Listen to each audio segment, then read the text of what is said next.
Hey everyone, and welcome back to Robots vs. Vampires. I'm Adrian Smith, and I'm so excited for today's story. It's going to be a good one. It is, I think it really blends this like ancient history vibe with a little bit of the supernatural stuff. Oh yeah, for sure. So think Incan Empire, but with vampires. That's right. I'm Julia Jones, your sci-fi maven, and I'm ready to dig into all the fantastical elements of this and really explore the possibilities. Yeah, the what ifs. Yeah, exactly. Okay, so to set the scene, we're going to be in the heart of the Incan Empire. And for the Incas, the sun god Inti is like everything. Oh yeah, he's totally central to their whole civilization. Right, it's their agriculture. It's their entire social structure. You know what's so interesting about Inti? What's that? He's not just some, like, distant deity, you know? Right. Yeah. The Incas actually believed that their emperor was, like, a direct descendant of Inti. Whoa. So talk about pressure, right? Like, can you imagine? Yeah, being the emperor. Yeah. And then a total solar eclipse is about to happen. Oh, no. Like, that's a really big deal for them. Right. It's not just like a cool event to look at. Right. It's not just some celestial phenomenon. It's like a moment of vulnerability for their entire civilization. Like their god is turning his back on them. Exactly. And if that wasn't enough drama... Oh, what else is going to happen? That's where we're introduced to our main character, Illari. Okay. Tell me about Illari. So she's a vampire priestess. Whoa, a vampire priestess. I know, right? That's so cool. She's totally devoted to India, and she serves as a priestess in his temple. Yeah. But at night, she's got to battle these, like, urges. Those vampiric urges. It's like the classic internal conflict, right? You know, light versus darkness, duty versus desire. Yeah. I bet a lot of our listeners can relate to that feeling of being pulled in two opposite directions. Definitely, like, do I eat the donut or do I eat the salad? Exactly. So it's kind of like that. Totally. Here's where things get even more interesting. Okay, I'm ready. Conquistadors are on their way to the Incan Empire, and it's not just about gold this time. What are they after? So they've heard rumors of this powerful relic. What kind of relic? It's something that can supposedly control the sun itself. Oh my gosh. I knew that. Imagine if they got their hands on that. Oh, it'd be total chaos. Yeah, like what would they even do with that kind of power? I don't even know. It's a little frightening to think about. It is, and what's even more wild is that the conquistadors, they have a secret weapon too. Oh, really? Yeah, they have a vampire working with them. A vampire conquistador. I know, crazy, right? Yeah. And this vampire is totally drawn to the power of this relic. Wow, so we've got this, like, clash of cultures. Yeah, totally. Ancient beliefs versus, like, European ambition. Yeah, throw vampires into the mix. I know, right? It's like the perfect recipe for just an epic showdown. It is. And to make matters worse, you guessed it, the eclipse is about to, like, weaken all the Incan defenses. Oh, no. It's like the worst possible timing. I know. And at the same time, it's going to, like, amplify Illari's vampiric urges. Oh, man. Talk about bad luck. I know, right? Like, what are the chances? So the eclipse is basically acting as this catalyst, right? It's like intensifying all the tensions that are already there, and it's basically setting the stage for Illari's, like, impossible mission. Right. She's the only one who can protect this relic. It's all on her shoulders. The fate of her people rests entirely on her. Whoa, that's a lot of pressure. It is. But before we get into all of that, I want to unpack this relic a little bit more. Yeah. What is this mysterious artifact all about? So, Julia, what can you tell us about this thing that can supposedly control the sun? Well, according to our sources, it's described as this golden disc that's covered in these swirling serpent designs. That's so cool. I know, right? And it radiates this intense heat. Yeah. And it's kept in the deepest chamber of the Temple of the Sun. Okay. And get this, only Illari can actually touch it. Yeah, it's like she's the only one who can withstand its power. Like she's immune to it. Yeah, exactly. It makes you wonder what kind of technology or magic could create something like that. I know, right? It's mind-blowing. It really is. Like, what kind of ancient secrets are we dealing with here? It's a good question. It is. And speaking of technology, it's so interesting to me that the conquistadors think they can control this thing. I know. It's like they're bringing muskets to a magic fight. Right. It doesn't really add up. It's like someone finding a smartphone in the Middle Ages and thinking they can build a computer. Exactly. It's not going to happen. It's not. And that actually brings up another fascinating point about this whole story. Okay, what's that? It really blends together all these elements, right? Like you've got vampires and ancient civilizations. Yeah. And then this, like, relentless pursuit of power. Right. It makes you wonder, what if? What if? What if there really are these lost technologies or supernatural forces that we just don't understand yet? That would be pretty cool. It would. Okay, but back to Illari for a second. Yeah. So she's got this incredibly powerful relic, but it's also super dangerous to touch. Right. And she's been tasked with taking it to the Hidden City. Okay. Which is this, like, secret Incan stronghold deep in the jungle. I see. And to make matters worse, she's being chased by this power-hungry vampire conquistador. Oh, man. So she's got a lot on her plate. Oh, she does? It's not just about protecting the relic, it's about survival, too. Right. And don't forget, she's also got to deal with those amplified vampire urges. Especially with the eclipse happening. Yeah, it's like a race against time. Definitely. But it's also a test of her willpower, you know? Totally. Her faith and her ability to control her darker impulses. I think this is where her being both a priestess and a vampire really comes in handy. How so? Well, she uses her knowledge of the jungle. Okay. Like her connection to Pachama. The Earth Mother. Right, to find these hidden paths. Oh, wow. And she can even use illusions to escape. That's so cool. It is. It's like she's drawing on both her spiritual training and her instincts as a vampire. Exactly. She's not just running away. She's using everything she knows to survive. Exactly. That's awesome. So there's this one scene where Illari comes to this, like, giant chasm. Oh. I know, right? And it seems like there's no way to cross. Yeah. How's she going to get across that? Well, as the eclipse starts to happen, there's like this moonlight that shines down. Okay. And it reveals this rope bridge. Wow. Yeah. And it's almost like this secret passage. That's so cool. I know, right? And it only appears during the eclipse. Oh, wow. So it's like a hidden path? Yeah. That's awesome. It is. So she takes a leap of faith. Yeah, she does. And crosses this bridge. But right behind her is the vampire conquistador. He's catching up to her. He is. And just as the eclipse reaches totality, all the moonlight vanishes. Oh, no. I know. And the bridge disappears, too. So the vampire Falls right into the chasm. Oh, my gosh. That's intense. It is, right? It's like the eclipse that was giving her all this trouble actually saved her. Yeah. It's kind of poetic. It is. But here's the thing. What's that? Reaching the hidden city isn't the end of her journey. What do you mean? It's like the real challenge is just beginning. Okay. I'm intrigued. Tell me more. Well, as soon as she's safe, the relic's power starts to tempt her. Oh, no. Yeah. So imagine holding this artifact that can control the sun. You can feel its energy. Yeah. It must be intoxicating. Especially for someone like Illari who's already battling those inner demons. Right. It's like the relic is offering her a solution to all her problems. Yeah, but at what cost? Right. It's that classic temptation of ultimate power. And that's exactly the question she has to grapple with. What should she do? Does she use the relic to protect her people, even if it risks corrupting her? Or does she try to destroy it? But then it could fall into the wrong hands. It's a tough choice. It is. And we'll have to see what she decides after a quick break. Can't wait to find out. Stay tuned. So before the break, we were talking about Illari and how she's got this huge decision to make. Right. What to do with this sun relic. Exactly. And it's tempting her with all this power. Oh, yeah. That's a tough one. It really is. And, you know, this idea that power corrupts. It's everywhere. It is, right? It's in history. It's in literature. Even our own lives. Totally. And, you know, we it all the time. We do. Like, think about the One Ring in Lord of the Rings. Oh, yeah. Or the dark side of the Force in Star Wars. Exactly. It's this constant battle between good and evil, you know? And between what we want. Versus what's actually right. Exactly. And for Illari, it's even more complicated because she's already a creature of darkness. Right. She's a vampire. So that temptation is even stronger, you know? Yeah, it's like amplified tenfold. Right. And it's almost like she's standing at this crossroads. Okay. And one path leads to her becoming even more powerful.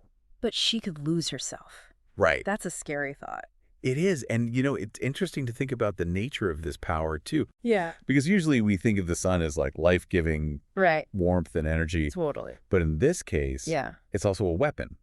Oh, yeah. Like it could be used to destroy just as easily as it could create. That's a good point. So it's not really about the power itself. It's how you use it. Exactly. Yeah. And for Illari, who's devoted to protecting her people and her culture. Yeah. It's a lot of responsibility. It really makes you wonder what we would do in that situation. Right. You know, if we had that kind of power.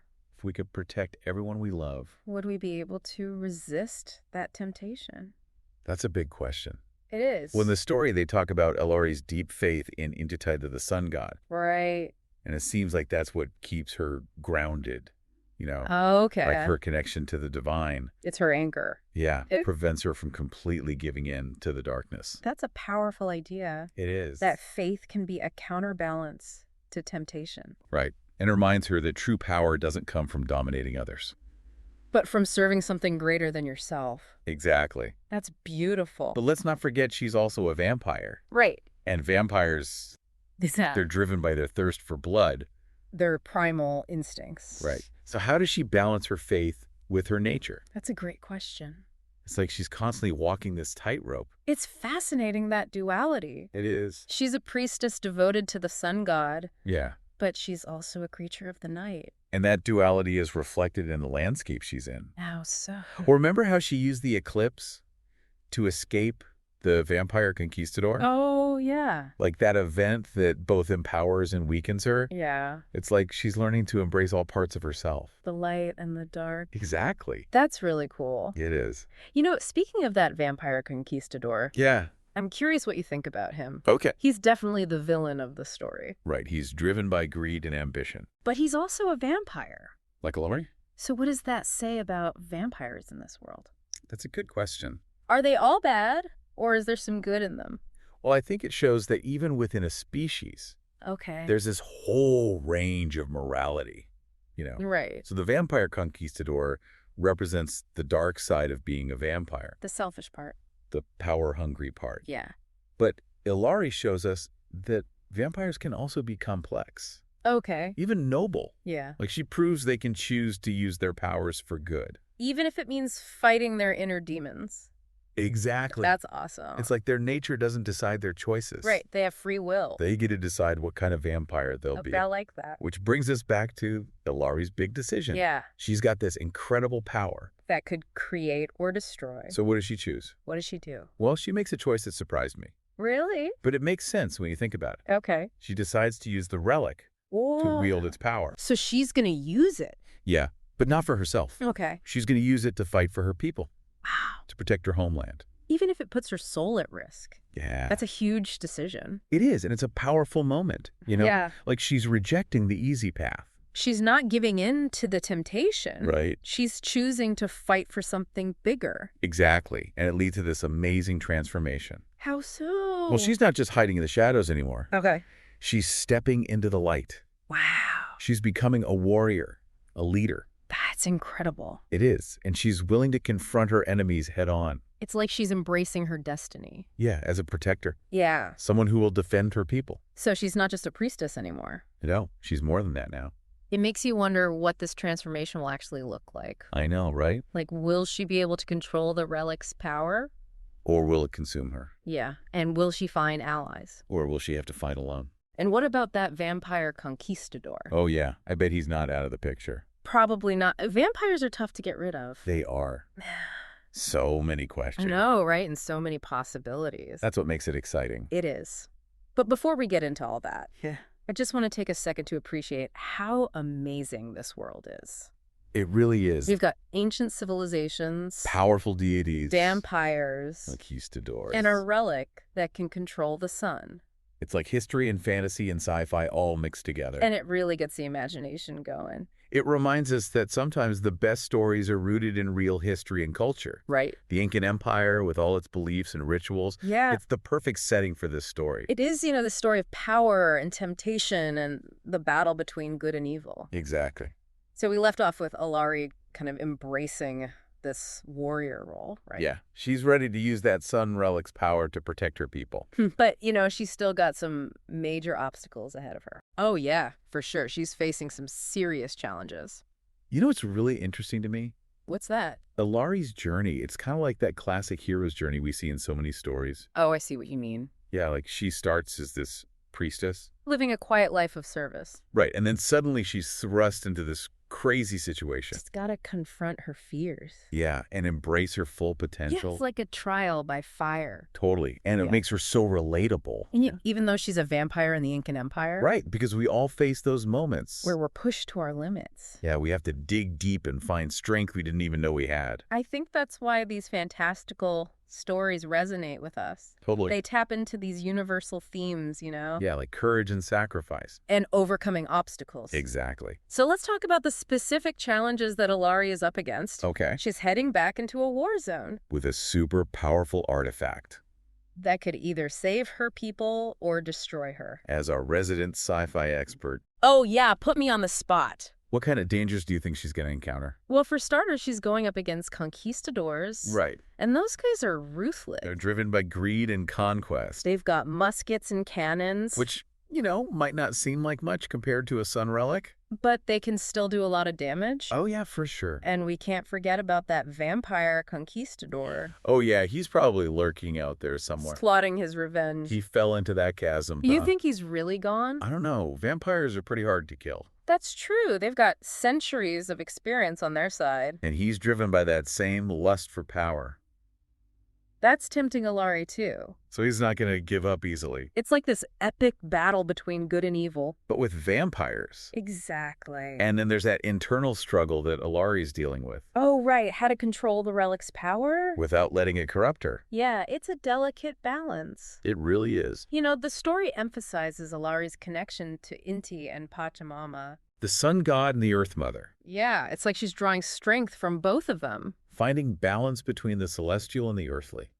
That's a cool concept. It is, and it's like she embodies that duality, Not the light and shadow. Day and night. It's reflected in her powers, too. Totally. She's not just a typical vampire. Right, she can tap into the sun's energy. She's a priestess and a creature of the night all at once. Such a cool mix of the supernatural and the spiritual. Which brings us back to the robots. Oh, yeah. Where do they fit into all of this? We've been so focused on the vampires. I know the robots have been kind of mysterious. Like a shadow lurking in the background. It makes me think about how sci-fi stories often portray technology. Okay. Like sometimes it's this force for good. It helps us solve problems. Makes our life better. But sometimes it's dangerous. Yeah, it can be used for bad things too. Control and destruction. And maybe that's what the robots represent in this story. Like this technological unknown. Are they friends or foes? Or something else entirely. Are they after the relic too? Or do they have their own goals? They're like a wild card, Yeah, they add another layer of mystery. And it makes you wonder, what would happen if vampires and robots actually fought? Now that's a cool question. Right? It'd be like a clash of titans. The supernatural versus technology? Who would win? I don't know. Yeah. But maybe that's where this story is headed. Oh, wouldn't that be cool? It would. It would make you think about the nature of power. And the role of technology. And what happens when different kinds of intelligence collide. So much to consider. I know, it's exciting. That's why we love doing this show. It's so much fun. We get to explore these crazy scenarios. Yeah, and push the boundaries of imagination. And maybe even learn a little something about ourselves along the way. So as we wrap up today's episode, Yeah. we want you to keep those imaginations going. Think about what's going to happen to Illari. Will she defeat her enemies? Will she control the relic? And will we finally see those robots? We might not have all the answers right now. But one thing's for sure. What's that? Illari's journey is far from over. And we can't wait to see where it leads. Thanks for joining us on this wild adventure Through the Incan Empire. where vampires and conquistadors and maybe even robots are fighting for survival. Be sure to rate, follow, and share the show for more awesome stories. Stories that blend sci-fi and fantasy in unexpected ways. And until next time, keep exploring those possibilities. Keep asking questions. And keep those imaginations running wild. And remember, on Robots vs. Vampires, The impossible is just the beginning.